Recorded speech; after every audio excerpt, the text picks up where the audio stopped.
Text kay Senator Bongo, pwede bang makahingi ng bisikleta, sapatos at mga tablet? At nagpadala ka agad. Kaya lang napadala sa Will Tower. Eh dito ko mabibigay yun kasi uso mga bike dito. Kung may makita ho ako dyan nagbabalot at mahihirap na mga kababayan natin, pwede nating ibigay yon. Hulog ng langit yon. So, ito po, binadala ng Senator Bongo. Yan, tingnan natin. O, yan po. Napadala po niya sa Will Tower yan. Isang alam nga naman nung imanayong namin yan, pupunta rito. So, yan, may mga iPad, may mga sapatos. Yan po yan. Sa Will Tower naman po yan. Sabi niya, kung kulang pa, ang naisip ko dyan, yung mga kababayan nating, alam mo niyo na, yung mga kasi nga ECQ, walang pamasahe.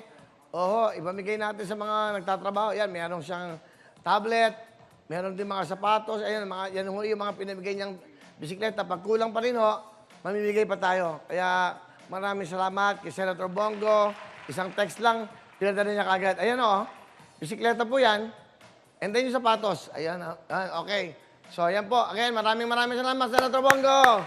Tulong-tulong lang. Isang tawag yan, nakakatuwa. Yung ganun kagad, dapat isang text mo lang. Kinabukasan nandyan ha. Nagulat nga ho ako, ang alam ko. Dito ko dadali yan. Pero pakukuha namin yan, Senator. Iikot-ikot kami.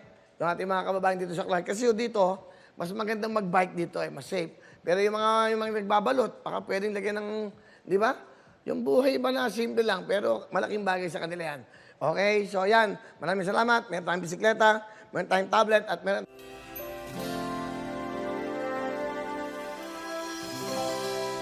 Hello mga kapuso! Ako po si Ipon. Minabati ko unang-una dyan mga kaipo natin, mga kaskwami ko dyan. Nagustuhan nyo ba ang video na to? Marami pa kaming inanda para sa inyo. Mag-subscribe lang sa Wowin YouTube channel. Tsaka, don't forget to hit the, the bell button para lagi kang updated. Yun lang!